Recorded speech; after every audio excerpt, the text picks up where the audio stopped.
Before we get into the video, I do want to give a quick shout out to today's video sponsor, Fetch. Fetch is a very easy to use and free app where you get free rewards on anything you buy. Yeah, you just scan a receipt, whether it's physical or e-receipt, and you will earn points for every purchase. You can even scan receipts that are up to 2 weeks old. When you scan any receipts, you do get reward points, and you can take those reward points and use them for a bunch of different gift cards. We're talking Amazon, Visa, Starbucks, GameStop, Walmart, and a lot more. Make sure to click the link in the description and use code Urmaker for 5,000 free points. Not only can you get points for any purchase with any receipt, you can go through the app and see what products will give you a boost in points.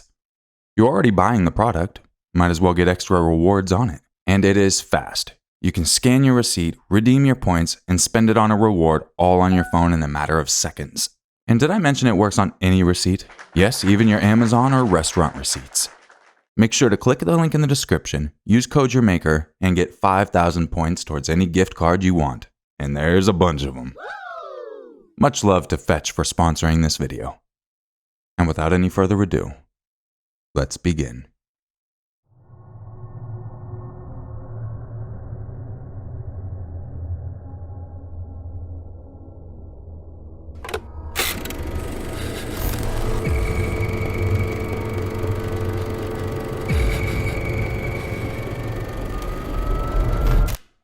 Jose Hernandez, a 38-year-old man, was generous and loving. He was lively, energetic, and a jokester to his niece. He was hardworking and a good friend to everyone around him. His kindness extended to his ex-girlfriend, Marianne, who remained a part of his life. Jose met Marianne in 2005, and the two started dating. He was madly in love with her and was thrilled when they moved in together. In 2012, Jose took out a life insurance policy at the insurance company Marianne worked at. At the time, he put his niece as the beneficiary. His plan was to change it once he had a wife and kids. In 2013, Jose had a change of heart and decided to make Marianne the only beneficiary of his employee stock options, his 401k plan, and his life insurance through his company whilst leaving the other one to his niece. Jose had no idea that Marianne wanted her name to be on all the policies, and she was willing to go quite far to get what she wanted. She started scheming behind his back by meeting Anthony Del Graza, a friend of her son's and an ex-member of a Latin gang. She convinced him to blow up a car in Jose's name for an insurance payout. She then blamed her ex-husband for the car explosion. She claimed he did it out of revenge. In return, Jose received $40,000 from the insurance company. Unfortunately, Jose was blind and could not see that Marianne was manipulating and using him. She was selfish and greedy, wanting to get the most out of Jose while using their relationship as a guise. Jose later changed his beneficiary on the other life insurance policy, leaving his niece with 60% and Marianne with 40%. To make matters worse, Marianne was also living a double life. In Ottawa, she led Jose on by giving him hope that they could rekindle their love. However, in California, she had fallen in love with another man and married him, keeping it a secret from Jose. She moved back and forth, spinning her web of lies. All the while, Jose allowed Marianne to live with him when she needed a place to stay, and even paid all of her bills. He went as far as buying Marianne a Hummer, a $25,000 trailer, and financially supporting her sons. Even though Marianne was mainly financially supported by Jose, she wanted a life beyond her means. The money she was receiving was not enough, so she started to hatch a plan. She had no love for Jose and saw him as her money-making machine. She did not care what happened to him as long as she got what she wanted. Marianne plotted, and once again recruited Anthony, who was 19 years old at the time. She had a way with words and managed to convince him to help her. She wanted Anthony to kill Jose so that she could collect Jose's life insurance policy of $1.5 million, as well as his 401k and option funds. She promised to give Anthony $75,000 for his part in the plan. The two talked about this for months while Marianne was in California. She was desperate to get it done, and as soon as she came back to Ottawa, she was ready to carry out her plan. On a cold, snowy night on January 5th, 2014, Anthony hid behind Jose's car and waited to ambush him. Jose came down from his apartment, ready to make his way to work. He had another late shift that day. He started his car to warm it up, and went to throw the trash he'd come down with in the dumpster.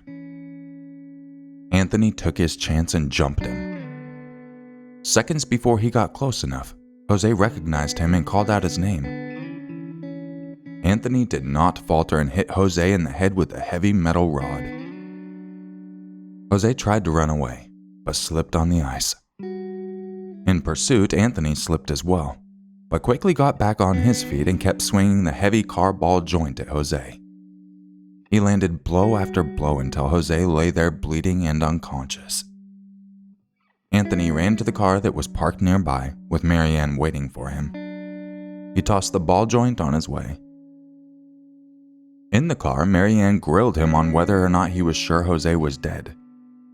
She insisted that the plan would only work if he died and didn't end up as a vegetable.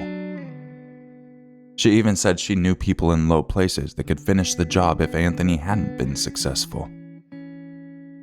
The two drove off and went to make sure they had their alibis. Anthony burned his clothes as well. The next day, he tried retrieving the murder weapon he'd tossed, but too much snow had fallen and he couldn't find it. It would later be found by the police. So she decided to be the one to contact Jose's family, claiming she couldn't find him at his home. She acted out her part as a worried friend, lying to everyone around her. She was also the one to call the police and notify them Jose had gone missing. Ottawa 911. Yes, ma'am. I need an officer to come to the apartment of 1132 Amber Trace, apartment 3, Holland, Michigan, 49424. 1132 Amber Trace number 3. Yes, ma'am. What's the problem there? I can't find a friend of mine that's in his apartment. He's my ex, and I came over, and I've come over 2 times already, and the bed is made. He hasn't laid on it, and his car has been on apparently since 6 o'clock this afternoon, and I don't find him, and I don't see him anywhere, Okay. and I don't know what else to do. Okay, what is your name? My name's Marianne Hinojosa. Okay, spell your last name for me, Marianne. Hinojosa. Okay, Hinojosa. Yes, ma'am. Okay, what is your friend's name? Jose Hernandez. Jose Hernandez? Yes. Hernandez? Yes, yes. Does he live here by himself? No, my son lives there. I used to live there up until like 5 months ago. And we just all got back, my son, myself, and because I got married, my husband. We came from California. Okay, so who does Jose live in the house with right now? Is it just him? My son, my oldest son. How old is your oldest son? He's 19. Is he home? No, I just saw him, and he was with his friends. But, he says that he saw the car that was on at 6 o'clock. He didn't know it was on right now. I checked it, and it's on. Okay, and so did your son know where Jose might... When was the last time your son saw Jose? I don't know when he saw him. See, Jose works third shift, and then he gets out and he sleeps during the day. So my son is in and out. They hardly see each other. Okay. Where does he work? He works at Royal Technologies. At Royal Technologies. And what is his shift time? What time is he supposed to be there? He's supposed to be there at 12. And, ma'am, he's not a person to be late. Anybody will tell you. Do you think he might have gotten a ride He's an from hour. somebody? No, his car is on. No, Okay. His car is on. What kind of car does he have? A Honda Civic. And it's been parked outside running since 6 p.m.? Well, I don't know if it's been on since 6 p.m., but my son saw it on at 6 p.m., and then I went over there right now, and I saw the lights on, and when I got close to it, because it's a new car, you don't really hear the motor or anything. Okay. You can hear that it's on. Okay, so it's running right So now. I don't know. What color is it? It's a white one. Okay, so then you went into the apartment inside, Yes. and he's Yes. not there. No. And I went there earlier today at 4, and he would sleep. He sleeps at this time. Was he sleeping at 4 o'clock? No, he wasn't there, and the bed is exactly the way it was before.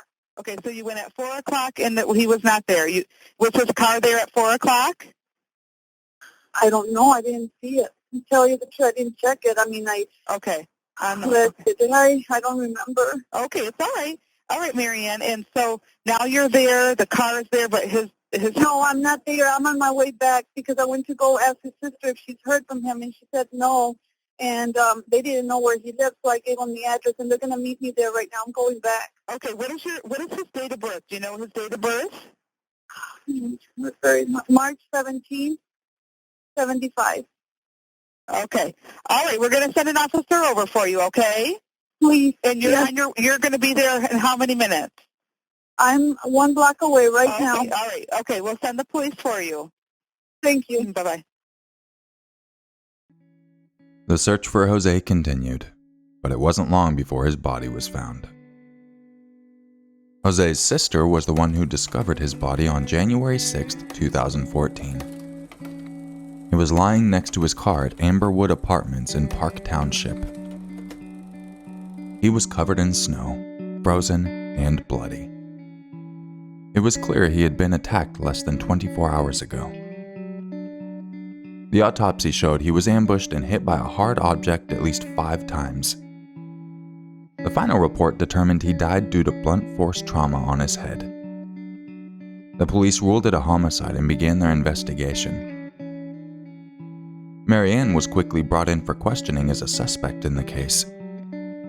It was during her interviews that she brought up Anthony's name, who wasn't even on the suspect list.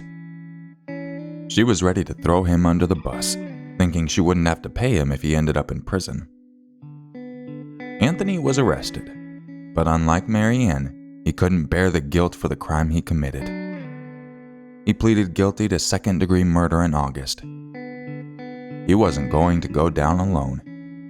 He agreed to testify against Marianne as a key witness. In sometimes emotional testimonies, Anthony confessed to Marianne's involvement, naming her as the mastermind behind the whole plan. His testimony placed Marianne at the murder scene, and he confirmed that she even wrote a checklist that outlined Jose's death. She told Anthony that she would burn the note, but instead kept it, not knowing it would be a piece of evidence that would seal her fate. After a police search, the checklist was found among Marianne's belongings in her sister's basement, where she was living at the time. Despite the overwhelming evidence against her, Marianne insisted on her innocence. She claimed the checklist was part of a book or a movie script she was writing and had nothing to do with Anthony or Jose. But her lies were inconsistent. She later said Anthony forced her to write it after killing Jose by threatening her son's life. In a third claim, she told authorities an unknown man burst into her home, grabbed her by the throat, and forced her to write the list. Obviously, nobody believed any of this. Marianne was found guilty of first-degree murder, solicitation of murder, conspiracy to commit murder, and providing false information to a peace officer. Marianne maintained her innocence, and years later filed an appeal. However, her murder conviction was upheld due to the overwhelming proof of her motive. Evidence of a previous attempt to commit insurance fraud by burning her car was also brought up. Anthony was found guilty of second-degree murder and conspiracy to commit second-degree murder. He was sentenced to 20 to 40 years in prison. Throughout his trial and sentencing, Anthony was emotional and admitted to having made the worst decision of his life by murdering Jose. After being sent to prison, he reached out to Jose's family apologizing for what he had done.